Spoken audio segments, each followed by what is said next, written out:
Of carton ह्याच्याबद्दल आपल्याला discuss करायचं आहे. आणि त्याचबरोबर आपल्याला डिस्कस करायचं आहे ते जी एक डाय प्रिपेअर करतात, ती डाय कशा पद्धतीची डाय असते, की ज्याला पंचिंग डाय असं आपण म्हणतो, की जी पंचिंग डाय आपल्याला जे जी पंचिंग डाय आहे त्या पंचिंग डायचा पर्पज आपल्या बोर्ड पासून जे कार्टन्स आपण बनवतो ते कार्टन्स बनवण्याच्यासाठी आपण त्या ठिकाणी करत असतो. एक मिनिट मी ओपन करतो.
आता आपला जो आधीचा एक पार्ट डिस्कस करायचा राहिला होता, इथे त्यांनी काही मेन्शन केलेत बघा.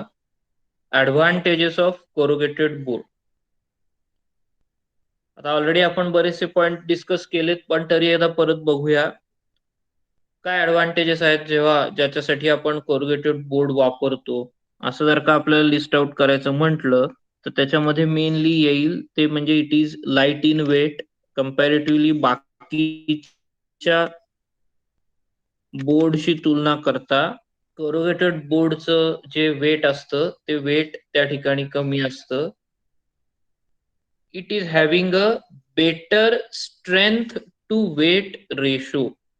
त्याच्यामध्ये जर का आपण कंपॅरिझन केली तर बाकीच्या बोर्डशी कंपॅरिझन केली तर बाकीच्या बोर्डच्या तुलनेमध्ये आपल्याला better strength to weight ratio आपल्याला त्या ठिकाणी मिळू शकतो. Better strength to weight ratio याचा अर्थ त्या ठिकाणी काय आहे, तर याचा अर्थ त्या ठिकाणी असा आहे की आपल्याला जी काही स्ट्रेंथ एक्सपेक्टेड असते की एखाद्या पर्टिक्युलर हाईट वरनं तो खाली पडता कामा नये. खाली पडल्यानंतर तो कधी तो बोर्ड आपला पंक्चर होईल, तो बोर्ड कधी आपला खराब होईल, हे ज्या वेळेला आपल्याला त्या ठिकाणी बघायचं असतं, एक्झामिन करायचं असतं, त्यावेळेला आपल्याला त्याच्यामध्ये कंपॅरेटिव्हली स्ट्रेंथ कोरुगेटेड बोर्ड मध्ये चांगली मिळते. आणि त्याचबरोबर त्याच्यामध्ये आपण जे वेट प्रॉडक्ट लोड करू त्या प्रॉडक्टचं वेट सस्टेन करण्याची कपॅसिटी सुद्धा कंपॅरेटिव्हली कोरुगेटेड बोर्ड मध्ये चांगली असते. आणि ती चांगली असल्यामुळं आपल्याला जास्ती हेवी वेट प्रॉडक्ट सुद्धा त्याच्यामध्ये पॅक करता येतात. जसं तुम्हाला मी म्हणलं होतं की करुगेटेड बोर्ड जर का तुम्ही नीट ऑब्झर्व केलात तर जे हेवी ड्युटी प्रॉडक्ट्स आहेत, मग त्याच्यामध्ये जसं टीव्ही असेल, जे हेवी ड्युटी पण आहेत आणि डेलिकेट पण आहेत. तर अशा ह्याच्यात सुद्धा आपण कोरुगेटेड बोर्ड वापरतो. कारण त्याचं जे काही वेट सस्टेन करण्याची कपॅसिटी ही कंपॅरेटिव्हली बाकीच्या कार्टन्सच्या बोर्डशी तुलना करता जास्ती असते आणि त्याच्यामुळे आपल्याला ते त्या ठिकाणी इझिली यूज करता येतं. मग या गोष्टीचा जेव्हा आपण विचार करतो, त्यावेळेला आपल्याला त्याच्यामध्ये बेटर स्ट्रेंथ त्या ठिकाणी मिळते आणि जास्ती वेट असलेला प्रॉडक्ट आपण त्या ठिकाणी यूज करू शकतो. हाही त्याच्या दृष्टीने आपल्याला एक फायदा असतो. पुढचा ऍडव्हान्टेज त्या ठिकाणी असा म्हणलेला आहे की गुड प्रोसेसॅबिलिटी. प्रोसेसॅबिलिटी याचा अर्थ की आपल्याला जे काही त्याच्यावरती प्रोसेसिंग करायचं आहे, कन्व्हर्ट करायचं आहे, ज्या काही शेपमध्ये, ज्या काही साईजमध्ये कन्व्हर्ट करणं आहे, ते कन्व्हर्जन करणं आपल्याला कंपॅरेटिव्हली ह्याच्यामध्ये कोरुगेटेड बोर्डमध्ये सोपं असतं. Good stability on palettes. आता पॅलेट्स याचा अर्थ काय? तर तुम्ही एखाद्या कंपनीमध्ये जर का कधी गेला असाल, तर ज्याच्यावरती मटेरियल स्टोअर करतात, त्याला पॅलेट असं म्हणतात. आता फॉर एक्झाम्पल त्याच्यामध्ये पण काही पॅलेटचे काही प्रकार आहेत. नॉर्मली वुडन पॅलेट्स असतात, ज्याच्यावरती आपण पेपर रचून ठेवतो. त्याला आपण पॅलेट्स असं म्हणतात. तुम्हाला मी एखादा फोटो सर्च करून दाखवतो, म्हणजे तुम्हाला इझिली समजेल किंवा पॅलेट्स म्हणजे काय.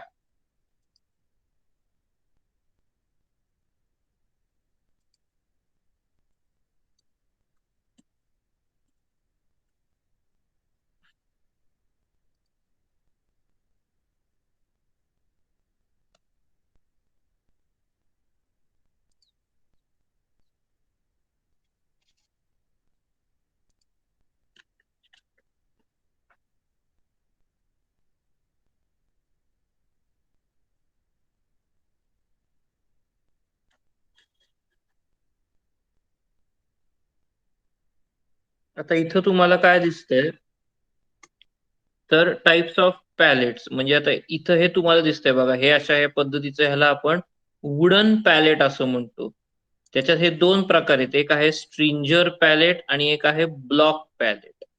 आता ह्या स्ट्रिंजर पॅलेट किंवा ब्लॉक पॅलेट वरती आपण काय करतो, तर जे मटेरियल तुमच्या वेअर हाऊस मध्ये म्हणजे जिथं तुम्ही सगळं स्टोअर करता, रॉ मटेरियल स्टोअर करता किंवा रेडी मटेरियल तुम्ही जिथं स्टोअर करता, ते जिथं रॉ मटेरियल आणि जिथं रेडी मटेरियल स्टोअर केलेलं असतं, तिथे तुम्हाला अशा पद्धतीचे पॅलेट्स बघायला मिळतील.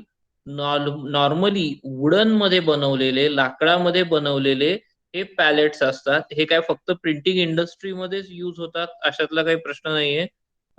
सगळ्याच इंडस्ट्रीमध्ये जिथे कुठे स्टोरेज करायची गरज असते, का अशा पद्धतीने पॅलेट बनवतात किंवा पॅलेटचा पर्पज त्या ठिकाणी काय आहे, तर एक लक्षात घ्या, इथे तुम्हाला ओपनिंग्स दिसतात. एक पॅलेट ट्रक नावाचा डिव्हाइस असतो. आपण त्याची इमेज इथं सर्च करूया, पॅलेट ट्रक. आता ते जर का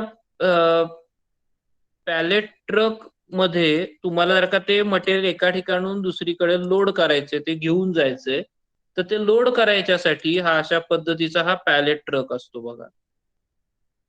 की तो पॅलेट ट्रकमुळे होतं कसं, की तुम्हाला त्या अख्ख्याच्या अख्ख्या पॅलेट सकट ते मटेरियल एका ठिकाणावरनं दुसरीकडं लोड करणं, घेऊन जाणं. आता हे बघा, इथे त्यांनी वेगवेगळे पॅलेटचे प्रकार दिले, पॅलेट ट्रकचे.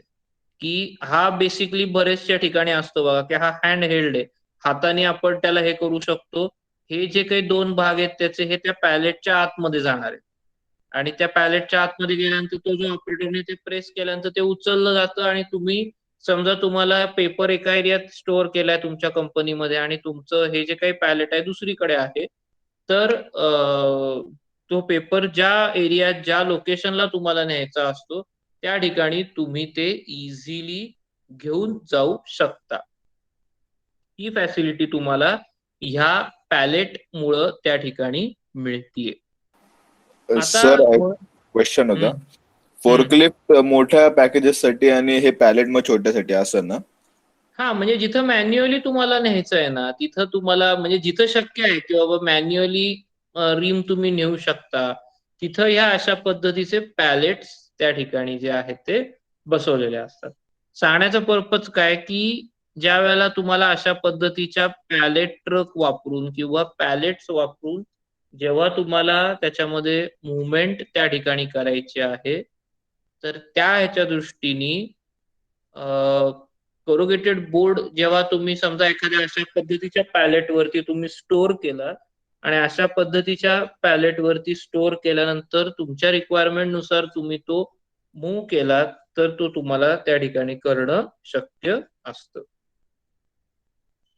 आणि लास्ट प्रॉपर्टी ऑलरेडी आपण काय बेटर कुशनिंग प्रॉपर्टी, हा तर त्याच्यातला मेन ऍडव्हान्टेज आहे. कॉर्गेटेड बोर्ड बद्दल आपण बघितलं तर मेन ऍडव्हान्टेज त्याच्यामध्ये काय आहे, तर त्याच्यामध्ये तुम्हाला बेटर कुशनिंग प्रॉपर्टी त्या ठिकाणी मिळते. कुशनिंग इफेक्ट तुम्हाला प्रॉपर मिळतो की तुम्हाला जे काही त्याच्यामध्ये कुशनिंग करायचंय ते बाकीच्या कुठल्याही कार्टन मध्ये डुप्लेक्स बोर्ड असेल किंवा बाकीच्या गोष्टी असतील तर त्याच्यामध्ये ह्या गोष्टी मिळत नाहीत की ज्या तुम्हाला ह्याच्यामध्ये मिळवणं त्या ठिकाणी शक्य आहे. सो ह्या गोष्टी तुम्हाला तिथं करणं शक्य असतं. लोअर ट्रान्सपोर्टेशन कॉस्ट, ओव्हरऑल जर का विचार केला तर कोरुगेटेड बोर्ड इकडून तिकडे नेणं मुवमेंट त्याची एक कम्पॅरेटिव्हली वाईज सुद्धा लोअर असू शकतं.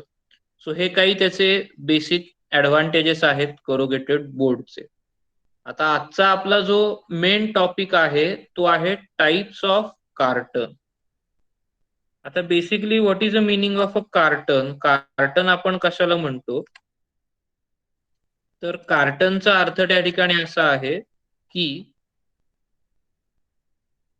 जो काही स्मॉल साईज बॉक्स आहे, जो काही स्मॉल साईज बॉक्स आहे, त्या स्मॉल साईज बॉक्सला आपण त्या ठिकाणी कार्टन असं म्हणतो. आता त्याच्यामध्ये टाइप्स ऑफ कार्टन असतात. आता टाइप्स ऑफ कार्टन याचा अर्थ काय, तर कार्टनची वेगवेगळे प्रकार किंवा वेगवेगळी डिझाईन्स आपल्याला आपल्या रिक्वायरमेंट नुसार वेगवेगळ्या प्रकारची जी डिझाईन्स आहेत ती वेगवेगळ्या प्रकारची डिझाईन्स बनवली जातात. मटेरियल मे बी एकाच प्रकारचं असेल, मटेरियल मध्ये कदाचित व्हॅरिएशन होतच असं नाही, कदाचित कॉमन टाइप ऑफ मटेरियलही तुम्ही त्या ठिकाणी यूज करू शकता. म्हणजे फॉर एक्झाम्पल समजा डुप्लेक्स बोर्ड पासून आपण कार्टन बनवलं, तर ते डुप्लेक्स बोर्ड पासून आपण जे कार्टन बनवू, तर ते डुप्लेक्स बोर्ड पासून बनवलेलं कार्टन आपण त्याच्यातनं स्ट्रेट टकेंड पण करू, रिव्हर्स टकेंड पण करू, हेक्झागोनल पण करू, बॉटम लॉकिंग पण करू. त्या नंबर ऑफ कार्टन स्टाईल्स आहेत की ज्या तुम्ही तुमच्या रिक्वायरमेंट नुसार, प्रॉडक्टच्या साईज नुसार, प्रॉडक्टच्या शेप नुसार तुम्ही त्या ठिकाणी चेंज करू शकता. म्हणजे तुमच्या प्रॉडक्टच्या साईज नुसार तुम्ही त्याच्यामध्ये जो काय आहे तो बदल त्या ठिकाणी करू शकता. आता इथं तुम्हाला तुमच्या स्क्रीनवरती जे बेसिक प्रकारचं कार्टन दिसतंय की जे आपल्याला या वीक मध्ये तुम्हाला स्वतःला प्रिपेअर करायचं आहे. ऑलरेडी काल मी तुम्हाला म्हटलं होतं तसं की तुम्ही जेव्हा आज प्रॅक्टिकल, आज उद्या परवा ज्या काही बॅचचं प्रॅक्टिकल होणार आहे त्या बॅचनी, त्या मुलांनी प्रॅक्टिकलच्या वेळेला बसताना तुमचे पहिली गोष्ट मोबाईल किंवा तुम्ही जे काही लॅपटॉप वापरत असाल तो तुमच्या समोर ठेवून तुमचे दोन्ही हात त्या ठिकाणी काम करायसाठी तुम्हाला फ्री ठेवायचे. दोन्ही हात जेव्हा तुम्ही फ्री ठेवणार आहात तेव्हा त्याच्यावरती तुम्हाला काय करायचंय, तर त्याच्यावरती तुम्ही पहिल्यांदा हे डिझाईन तुम्हाला त्या ठिकाणी ड्रॉ करून घ्यायचंय आणि नुसतं डिझाईन ड्रॉ करून तुम्हाला त्या ठिकाणी थांबायचं नाहीये, तर तुम्हाला तुम्ही थोडासा जाड कार्डशीट पेपर किंवा ड्रॉइंग पेपर त्या ठिकाणी यूज करून तुम्हाला त्या गिव्हन डायमेन्शन्स मध्ये ड्रॉ करून ते कट करायचंय, की जेणेकरून तुम्हाला ॲटलीस्ट बेसिक डिझाइन जे आहे कार्टनचं, त्या बेसिक डिझाइनचं कार्टन तुम्हाला बनवता येईल. मग that you can vary the size and shape. Size आणि शेप तुम्ही व्हॅरी करू शकता. सो परत एकदा आठवण करतो, की या वीकमध्ये प्रॅक्टिकलला बसताना आमच्याकडे पट्टी नाहीये, आमच्याकडे कटर नाहीये, आम्ही पेन्सिलच घेतली नाही, माझ्याकडे नाहीच आहे.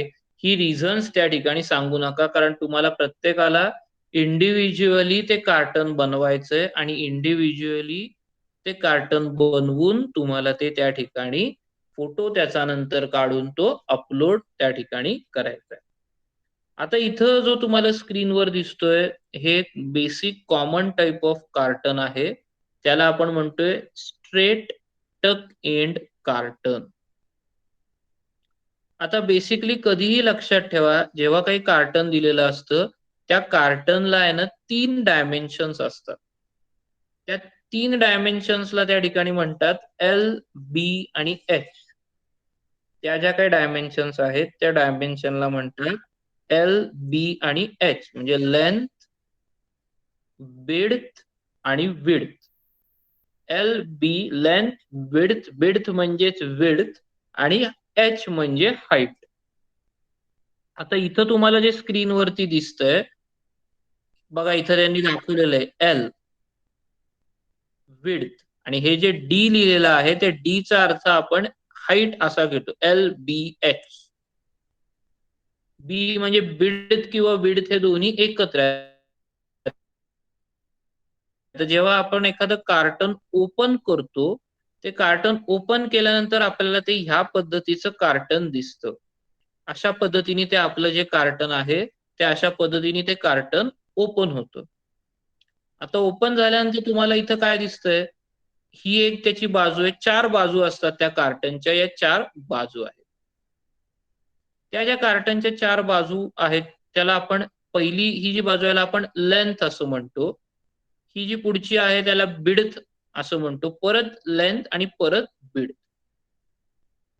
हा जो इथं तुम्हाला हा फ्लॅप दिसतोय, माझा कर्सर बघा कुठे आहे. ह्या फ्लॅपला ग्लू फ्लॅप असं म्हणतात. Glue flap, GLUE, glue flap. Glue flap असं त्याला नाव का दिलेलं आहे? तर जेव्हा आपण हे कार्टन जेव्हा आपण बंद करतो, कार्टन बंद केल्यानंतर ह्या ग्लू फ्लॅपला पेस्ट अप्लाय केली जाते आणि ती ह्या कार्टनच्या शेवटी चिकटवली जाते.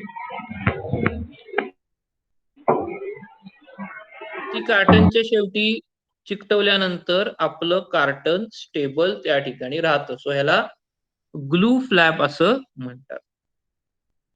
हे जे वर दिसतायत तुम्हाला इथे, इथे, इथे, ह्याला क्लोजिंग फ्लॅप्स असं म्हणतात. तुम्ही कुठलाही बॉक्स बघितला असेल, तर तो बॉक्स क्लोज करायला त्याच्यामध्ये वरती क्लोजिंग फ्लॅप्स त्या ठिकाणी दिलेले असतात. तर क्लोजिंग फ्लॅपचा त्या ठिकाणी पर्पज काय आहे? तर त्या क्लोजिंग फ्लॅपचा त्या ठिकाणी पर्पज असा आहे, की ही फ्लॅप इकडे येते, ही फ्लॅप इकडे येते आणि ह्या वरची फ्लॅप आपण त्याच्यामध्ये अडकवतो. आता तुम्ही प्रत्येकाने बॉक्स बघितलेले आहेत, वापरलेले आहेत, सो तुम्हाला याच्यातनं आयडिया येईल. फक्त ह्याला आपण काय म्हणतो, तर हे जे फ्लॅप्स आहेत, ह्याला फ्लॅप्स म्हणतात आणि ह्याला क्लोजिंग फ्लॅप्स असं त्या ठिकाणी नाव आहे. आता हे जे काही कॉमन डिझाइन कार्टनचं तुम्हाला दिसतंय, ह्याला नाव स्ट्रेट टक एंड कार्टन असं का म्हटलेलं आहे? तर तुम्ही ह्या कार्टनमध्ये बघू शकता, ह्याला म्हणतात upper flap, upper closing flap, आणि ह्याला म्हणतात बॉटम क्लोजिंग फ्लॅप. हे दोन्हीही फ्लॅप एकाच ह्याच्यावरती आलेले आहेत. याच्या बरोबर अपोजिट आहे ते आहे हे रिव्हर्स टक एंड कार्टन. इथं बघा काय होते की हा फ्लॅप वर इकडच्या साईडला आलाय, हा फ्लॅप खालती आलेला आहे. हे जे कडेचे फ्लॅप आहेत ह्याला डस्ट फ्लॅप आणि top closure flap, bottom closure panel असं त्याला म्हणतात. आता इथं ह्याच्या बरोबर अपोजिट चित्र तुम्हाला इथं दिसतंय. इथं काय दिसतंय, जेव्हा तुम्ही तो कार्टन बॉक्स ओपन करता, हा वरचा फ्लॅप आणि हा खालचा फ्लॅप हे दोघंही एकाच याच्यावरती आहेत. त्याच्यामुळे त्याचं बोर्ड स्पेस त्याच्यामुळे तिथं कमी लागते. Both the flaps are on a same way. कशामध्ये? आपल्या स्ट्रेट टकेंड कार्टन मध्ये. म्हणून आपण त्या प्रकारच्या डिझाईनला स्ट्रेट टकेंड कार्टन असं म्हणतो, की ज्याच्यामध्ये एकाच याच्यावरती ते जे काही फ्लॅप्स आहेत ते फ्लॅप्स त्या ठिकाणी दिलेले आहेत.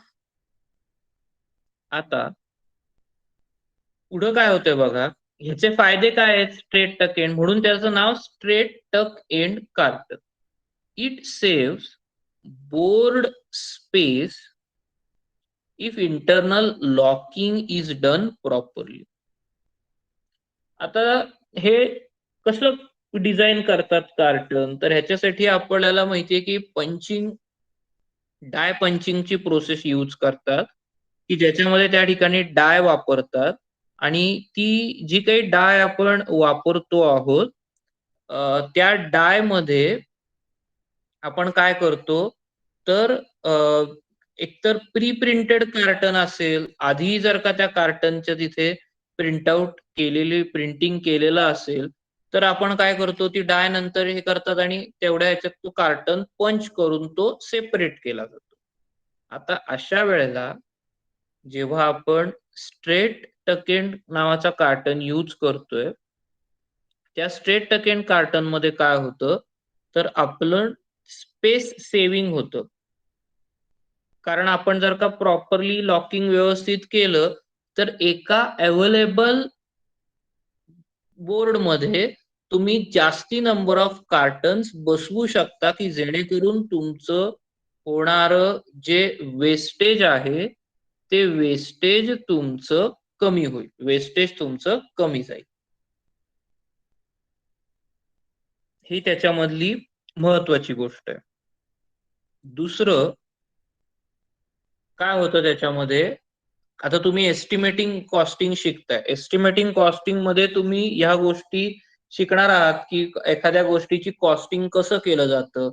तर जेव्हा आपण त्याची कॉस्ट एस्टिमेट फाइंड आउट करतो, त्यावेळेला त्याच्यामध्ये जर का आपण मिनिमम वेस्टेज घालवलं, कमीत कमी वेस्टेज घालवलं, तर ते बेनिफिशियल ठरतं. तर अशा ह्याच्यामध्ये हे स्ट्रेट टकेंड हे जे काही डिझाईन आहे, हे डिझाईन आपल्या दृष्टीने त्या ठिकाणी बेनिफिशियल असतं, की आपल्याला त्याच्यातून तो महत्वाचा बेनिफिट त्या ठिकाणी मिळू शकतो.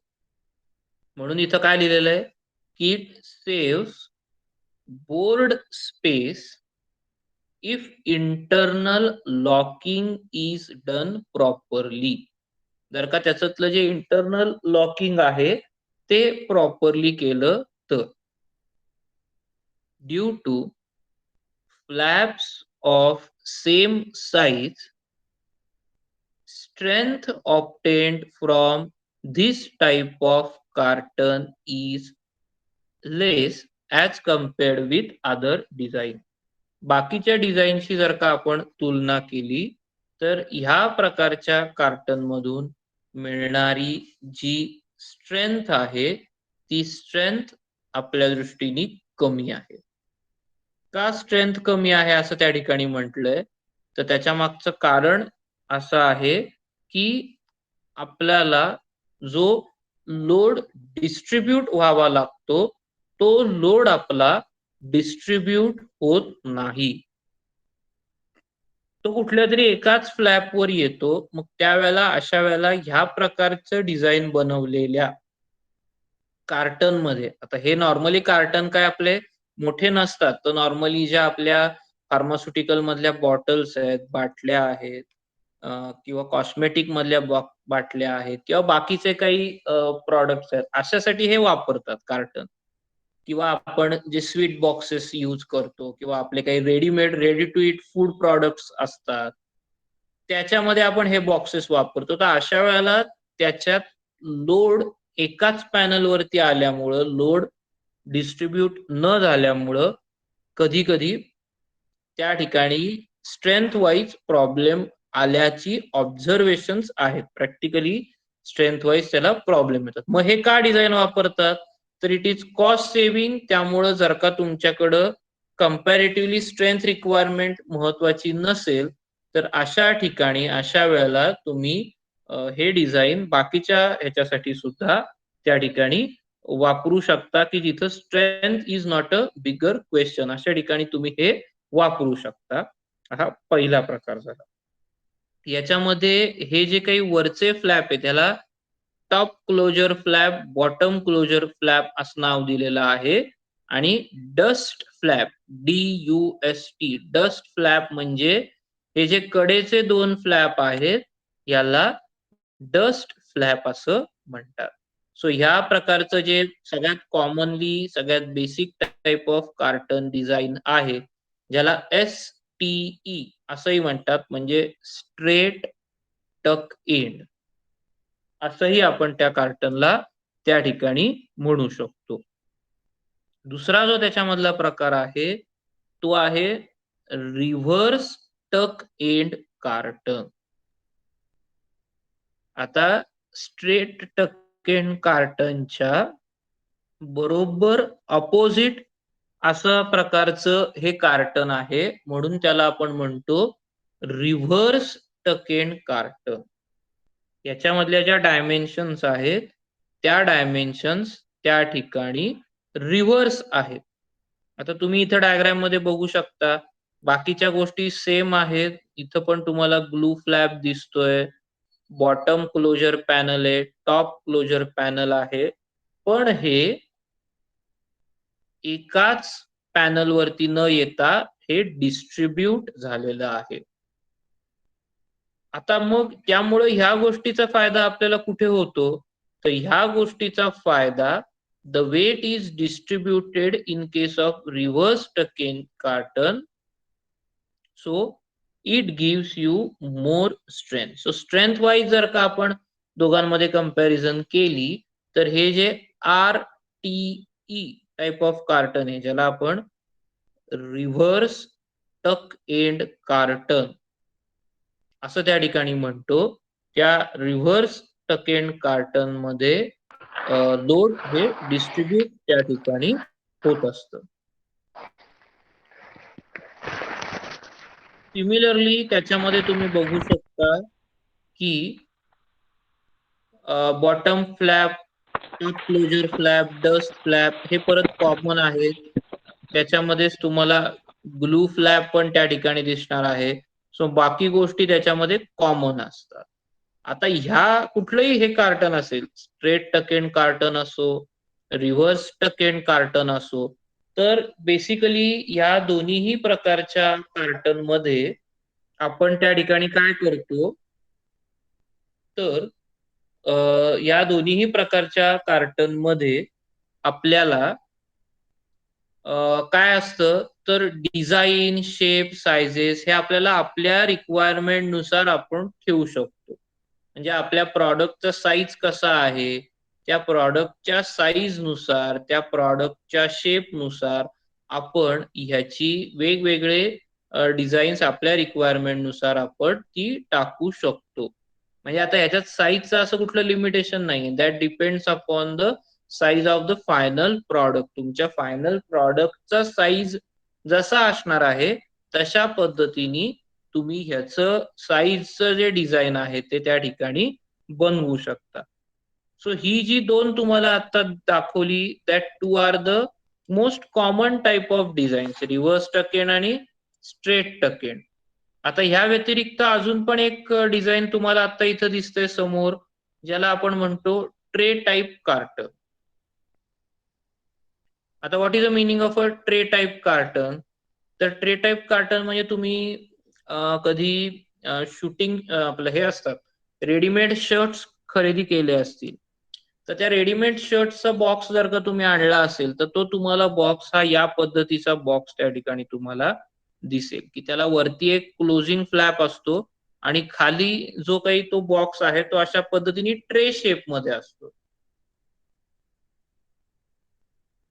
आणि तो ट्रे शेप मध्ये असल्यामुळं त्याच्यामध्ये त्या ठिकाणी तुम्ही शर्ट्स, रेडीमेड शर्ट्स वगैरे जे आहे ते तुम्ही त्याच्यामध्ये तुम्ही ठेवता आणि हे करता. तर हे ज्या प्रकारचं डिझाईन आहे याला आपण म्हणतो ट्रे टाइप कार्ट.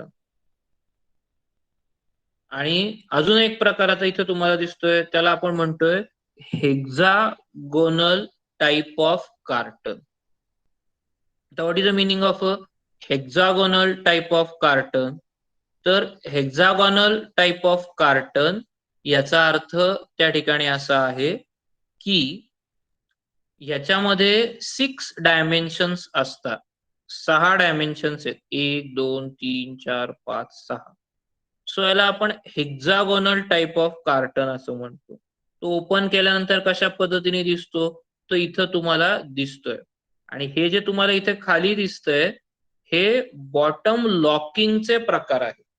ह्याच्या मदतीने आपलं बॉटम लॉक होतात. एकमेकांमध्ये जे लॉक होणार आहेत, ते लॉक ह्याच्यामुळं त्या ठिकाणी होत असतात. सो ह्याला आपण हेक्सागोनल टाइप ऑफ कार्टन असं म्हणतो.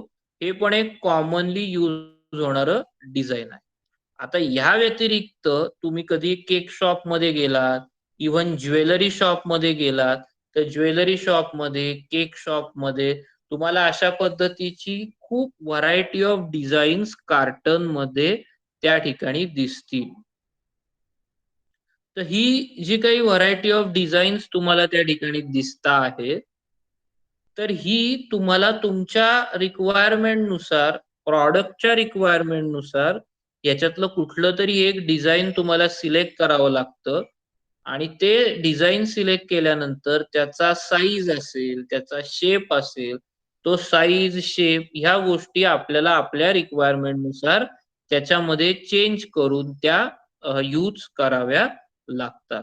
So hexagonal type of carton. So hexagonal type of carton याचा अर्थ काय आहे त्या ठिकाणी? तर ह्याचा अर्थ त्या ठिकाणी 6 शेपमध्ये आहे. याच्या व्यतिरिक्त बाकी पण वेगवेगळी डिझाईन्स आहेत, ती आपण आपल्या रिक्वायरमेंटनुसार यूज करतो. पण ही कॉमन डिझाईन्स आहेत. याच्यामध्ये फक्त फरक कशामध्ये पडतो? तर त्याच्या साईजमध्ये, शेपमध्ये एवढाच त्याच्यामध्ये फरक त्या ठिकाणी पडू शकतो.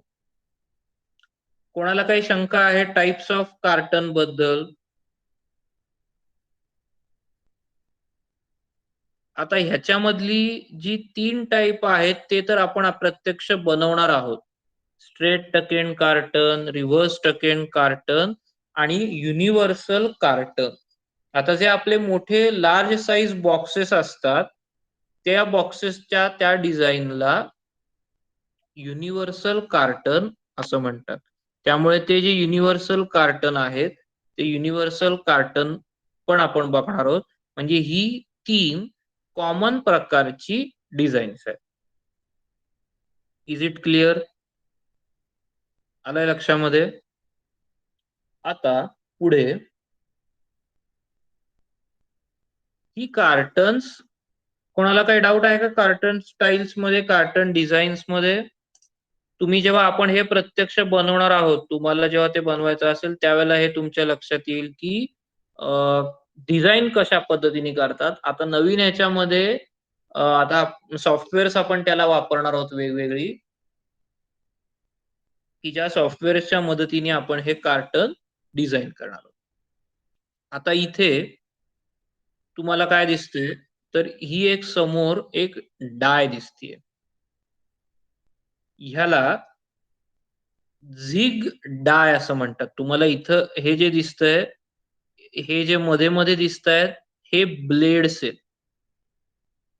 आणि हे जे ब्लॅक कलरचं दिसतंय, ते ब्लॅक कलरचं जे आहे, त्याला आपण रबर असं म्हणतो.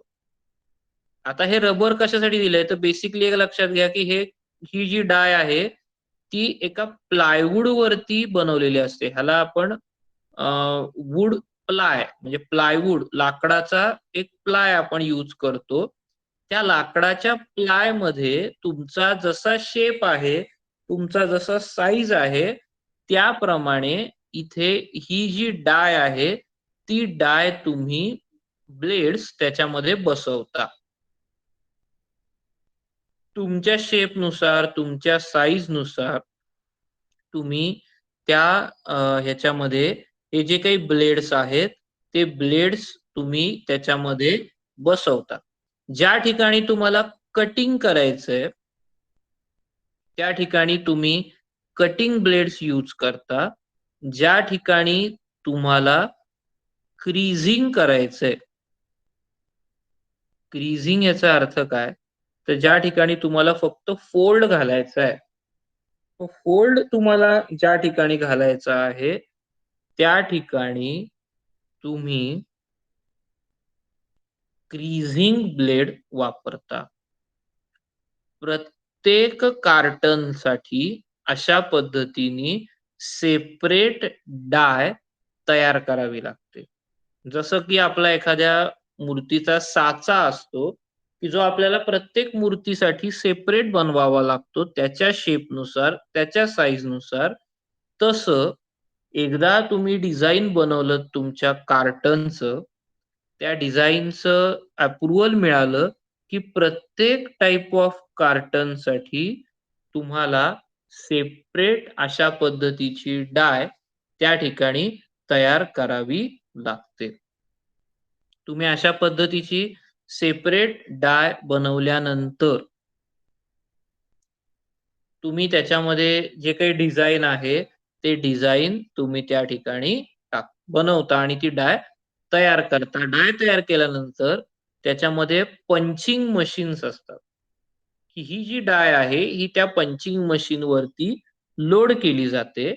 त्या डायच्या खाली तुम्ही काय करता, तर जो कार्टन आहे, तो मे बी प्रिंटेड बॉक्स असेल, म्हणजे प्रिंटेड बोर्ड असेल, ज्याच्यावरती तुम्ही ऑलरेडी प्रिंटिंग केलंय आणि आता पंचिंग करायसाठी आणलंय, असा असेल. तसा नसेल, तर तुमचा डायरेक्टली प्लेन बोर्ड आहे, तो तुम्ही त्या पंचिंग मशीनच्या खाली आणता. वरनं पंचिंगनी त्याला प्रेस करता. वरनं पंचिंगनी त्याला प्रेस केल्यानंतर तुम्हाला काय होतं, तर ती जी डाय आहे, त्याच्यातलं ते कार्टन आहे, ते कार्टन त्या ठिकाणी सेपरेट होतं. आणि आता हे जे काही तुम्हाला इथे अ, हे दिलेले बसवलेले दिसतायत, तर ह्याला आपण म्हणतो की रबर बुश.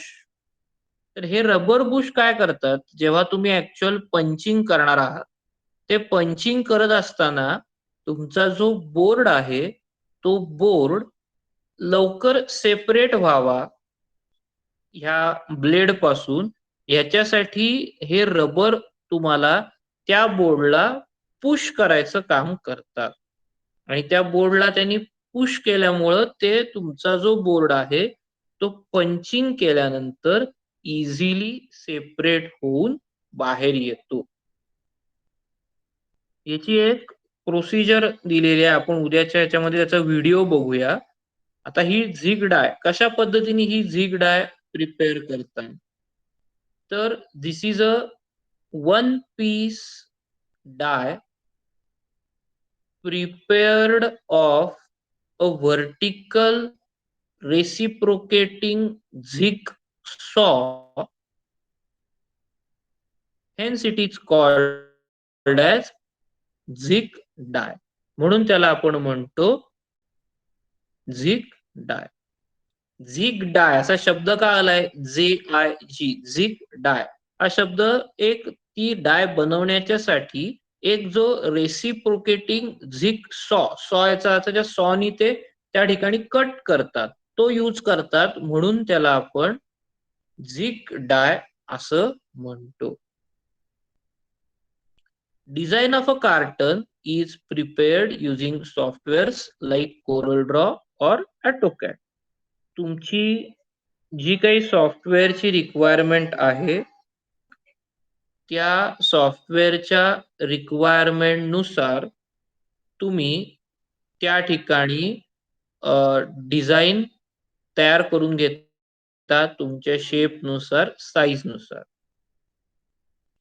आता एकदा ते तुमचं डिझाईन तयार झालं की आता डाय नॉर्मली कशाची तयार केली जाते, तर the wooden sheet or ply used for preparing zig die must be hard enough to hold all metal blade.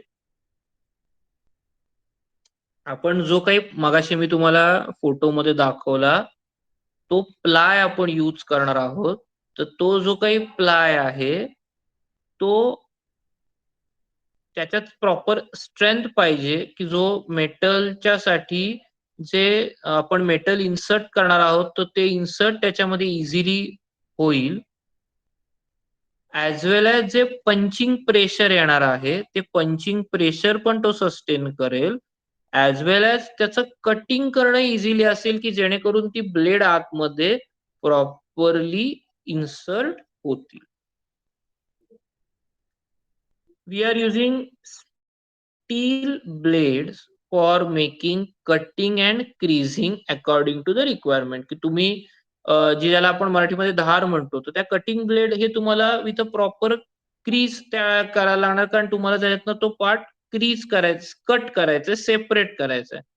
Kriging मध्ये तुम्हाला काय करायला लागणार तर क्रीजिंग मध्ये मात्र तुम्हाला ते फक्त फोल्ड करायचंय तर त्याच्यासाठी तुम्ही स्टील ब्लेड्स त्या ठिकाणी वापरता. A piece of rubber is pasted on both the sides of blade. आपण ऑलरेडी बघितलं की ब्लेडच्या दोन्ही साइडनी त्या ठिकाणी ब्लेड बसवलेली आहेत. This rubbering is done to avoid the sticking of carton. त्या याचं जे स्टिकिंग आहे म्हणजे ते इझिली सेपरेट व्हावं याच्यासाठी हे रबरिंग केलेलं असतं. Avoiding sticking of a carton to the die while punching.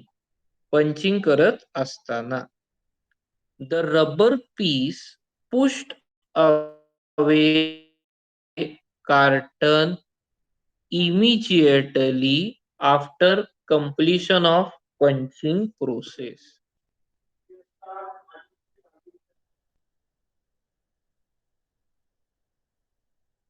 Punching process झाल्यानंतर इमिजिएटली त्याच्यातनं ते बाहेर यावं त्याच्यासाठी आपण त्या ठिकाणी तो जो काही रबर पीस आहे तो रबर पीस आपण त्या ठिकाणी यूज करतो. सो हे त्या झिग डाय मधले काही बेसिक कॉम्पोनंट्स आहेत. आपण जे काही कार्टन पंचिंग करण्यासाठी कार्टन बनवण्याच्यासाठी मेनली ही डाय पंचिंग साठी आपण त्या ठिकाणी यूज करतो. मगाशी मी तुम्हाला म्हणलं तसं की सेपरेटली तुमच्या शेपनुसार तुमच्या साईज नुसार तुम्ही त्या ठिकाणी काय करता तर डाय प्रत्येक वेळेला सेपरेटली तयार करून ती त्या ठिकाणी लावली जाते. तर तुम्ही एखादी प्रेस कदाचित तुम्ही आता मला असं वाटतं गेल्या 1.5 वर्षात तर नाही व्हिजिट केली, पण तुम्ही असे पण बऱ्याचशा प्रेसेस आहेत की ज्या ठिकाणी हे पंचिंग ऑपरेशन सेपरेट ठिकाणी चालतं. मग अशा वेळेला ते काय करतात तर प्रिंटिंग एका ठिकाणी करतात. प्रिंटिंग एका ठिकाणी केल्यानंतर पंचिंगच्या साठी ते दुसरीकडं सेपरेट ठिकाणी ते पाठवून देतात. असं पण व्हरायटी त्याच्यामध्ये अवेलेबल आहे. सो ह्याला आपण झिग डाय आणि कार्टन पंचिंग असं आपण त्या ठिकाणी म्हणतो. त्याच्याशी रिलेटेड एक व्हिडिओ आणि ह्याच्याशी रिलेटेड कार्टनशी रिलेटेड काही इंटरनॅशनल स्टँडर्ड्स आहेत. त्याच्याबद्दल आपण नेक्स्ट लेक्चरला उद्याच्या लेक्चरला आपण त्या ठिकाणी डिस्कस करूया. Anyone has any question? काही प्रश्न असेल तर तो तुम्ही आता विचारू शकता. सर तुम्ही हे सगळे पीपीटी जे ज्यांना एक्सप्लेन करतात ते सिलेबस मध्ये आम्हाला पाठवलंय का? सिलेबस मध्ये म्हणजे स्टडी ते मटेरियल आम्हाला मध्ये? जर रिफर करायचं असेल तर आम्ही करू शकतो का परत? स्टडी मटेरियल मध्ये ना? हो, स्टडी मटेरियल मध्ये. आता त्याच्यात मी तुम्हाला जे फर्स्ट युनिटचं जे स्टडी मटेरियल टाकलं आहे तर त्याच्यामध्ये मोस्टली मी मिक्स केलेलं आहे. म्हणजे पीपीटी मधले काही फोटोग्राफ्स आणि हे मी त्याच्यामध्ये टाकलेले आहेत. सो तुम्हाला ते सेपरेट जर का गरज असेल तर मी ते सेपरेटली देतो. जर का ते सगळं पीपीटी मध्ये दिलेलं असेल तर मग ते सेपरेटली त्याची काही तुम्हाला तेवढी गरज नाही ना. जर का ते फोटो स्टडी मटेरियल मध्ये पण आहेत तर मग 2 सेपरेट फाईल्स तुम्हाला करून काय करायचे. त्यामुळे मी नॉर्मली असं चेक करतो की समजा ज्या डायग्राम्स आहेत, जे थिअरी आहे, थिअरी पार्ट आहे, तर ह्या दोन्ही गोष्टी जर का त्या स्टडी मटेरियल मध्येच कव्हर होत असतील तर मी सेपरेट पीपीटी टाकत नाही. पण आता जिथं एक्झाम्पल फॉर एक्झाम्पल आता मागच्या ह्याच्यामध्ये ते कुशनिंग मटेरियल आहे, तर त्याचं डिस्क्रिप्शनची तशी बघायला गेली की ते तुम्हाला त्याच्या डायग्राम वरनं आणि ह्याच्यावरनं कळणार आहे. मग तिथं फोटो अवेलेबल असणं गरजेचं आहे. मग ॲनिसलरी मटेरियल, कुशनिंग मटेरियल याचे तुम्हाला फोटोवाली पीपीटी तुम्हाला त्या स्टडी मटेरियल मध्ये अपलोड केलेली. ठीक आहे सर, पण ते अपलोड झालेत का क्लासरूमवर? कारण मला तरी दिसत नाहीये म्हणून मी विचारलं. केले की त्या दिवशी. कोणाला दिसत ब- नाहीत का युनिट 1 चे? मला बघतो, मी माझं रिचेक करतो एकदा, मला दिसत तरी होते. बाकीच्यांचं काय ऑब्झर्वेशन आहे? बाकीच्यांना दिसले का ते? हो सर. हो सर हो.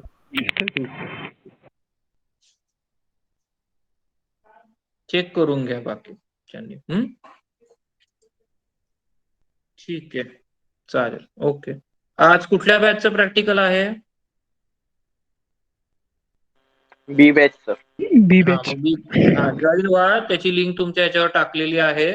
मी असेन त्याच्यामध्ये आणि बंडगर सर पण त्याच्यामध्ये असणार आहेत. सो ते तुम्हाला कार्टन डिझाईन कसं करायचं ते एक्सप्लेन करतील. सो तुम्ही पट्टी, पेन्सिल आणि कार्डबोर्ड हे घेऊनच बसा, जेणेकरून तुमचं प्रॅक्टिकलच्या वेळेतच ते कार्टन पूर्ण होईल आणि लगेच तुम्ही ते सबमिट करू शकता. ठीक आहे. अटेंडन्स द्या. Roll number 1.